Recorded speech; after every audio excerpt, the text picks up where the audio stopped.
सठतिला एकादशी व्रत कथा। सठतिला एकादशी का व्रत करने से व्यक्ति के सारे पाप दूर हो जाते हैं और दरिद्रता दूर हो जाती है। इसी सठतिला एकादशी का व्रत करने से मनुष्य को भगवान विष्णु की कृपा मिलने से सारे कष्ट दूर हो जाते हैं।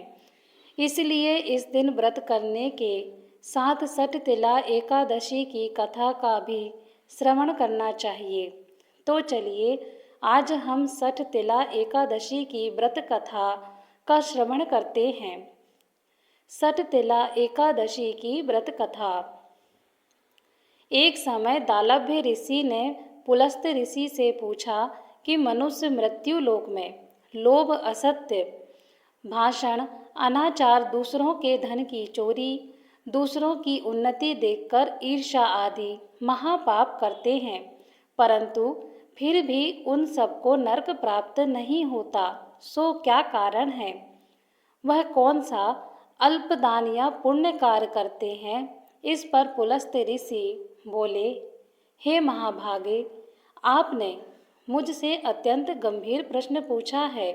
माघ माह के आने पर मनुष्य को स्नान आदि से शुद्ध रहना चाहिए और इंद्रियों को वश में करके तथा काम, क्रोध, लोभ, मोह, ईर्ष्या, अभिमान आदि को त्याग कर भगवान का स्मरण करना चाहिए। उसको हाथ पैर धोकर पुष्प नक्षत्र में गोबर का पाथ तिल मिलाकर कंडे बनाना चाहिए। उन कंडों से 108 बार हवन करें और यदि उस दिन मूल नक्षत्र और द्वादशी हो तो नियम से रहें। स्नान आदि नित्य क्रिया से शुद्ध होकर भगवान की पूजा कीर्तन करना चाहिए। एकादशी के दिन व्रत और रात्रि को जागरण तथा हवन करना चाहिए। उसके दूसरे दिन धूप दीप निवेद से श्री कृष्ण भगवान की पूजा कर खिचड़ी का भोग लगाना चाहिए। उनको पेठा, नारियल, सीताफल या सुपारी सहित अर्घ्य देना चाहिए और फिर उनकी स्तुति करना चाहिए। भगवान आप आश्रितों की शरण देने वाले हैं। आप संसार में डूबे हुए का उद्धार कीजिए। हे पुंडरीकाक्ष, हे कमल नेत्रधारी, हे विष्णु भगवान, हे जगत गुरु, आप लक्ष्मी सहित मेरे इस तुच्छ अर्घ्य को स्वीकार कीजिए। दान और भोजन में तिल का स्थान श्रेष्ठ है, अतः मनुष्य को तिल का दान करना चाहिए। तिल स्नान, तिल का उपटन, तिल का हवन, तिलोदक, तिल का भोजन, तिल का दान, यह सब सठतिला कहलाती है। इनके ग्रहण करने से अनेक प्रकार के पाप नष्ट हो जाते हैं।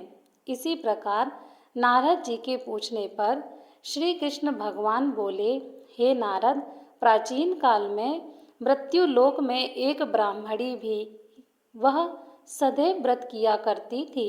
एक समय वह 1 माह व्रत करती रही। इससे उसका शरीर अत्यंत दुर्बल हो गया। उसने कभी भी देवताओं तथा ब्राह्मणों को धन तथा अन्य दान नहीं किया था। इस प्रकार मैंने सोचा कि इस ब्राह्मणी ने व्रत आदि से अपना शरीर तो शुद्ध कर लिया है, जिससे इसे वैष्णव लोक तो मिल ही जाएगा, परंतु उसने कभी अन्य दान नहीं किया। इससे उसकी तृप्ति होना कठिन है। ऐसा सोचकर मैं पृथ्वी लोक में गया और उस ब्राह्मणी से अन्न मांगा। उसने मुझे अन्न ना देकर मिट्टी का पिंड दिया। मैंने उसे लेकर स्वर्ग लौट आया। कुछ समय बीतने पर ब्राह्मणी भी शरीर त्याग कर स्वर्ग आ गई। व्रत पिंड के प्रभाव से उसे यह ग्रह तो मिला, परंतु उसने अपने घर की वस्तुओं से शून्य पाया। वह मेरे पास आई और बोली, हे भगवान, मैंने अनेक व्रत आदि से आपकी पूजा की है, परंतु फिर भी मेरा घर वस्तुओं से शून्य है। मैंने कहा, तुमने कभी किसी वस्तु का दान नहीं किया। अब तुम अपने गृह को जाओ। देव स्त्रियां तुम्हें देखने आएंगी। तुम उनसे सटतिला एकादशी का पुण्य और महत्व सुनकर ही अपने घर का द्वार खोलना। भगवान के ऐसे वचन सुनकर ब्राह्मणी अपने घर को गई और देव स्त्रियां जाकर द्वार खुलवाने लगीं। तब ब्राह्मणी बोली कि सटतिला एकादशी का महत्व कहो। उनमें से एक देव स्त्री बोली, सुनो मैं कहती हूँ। जब उसने सटतिला एकादशी का महत्व सुना दिया तब उसने द्वार खोल।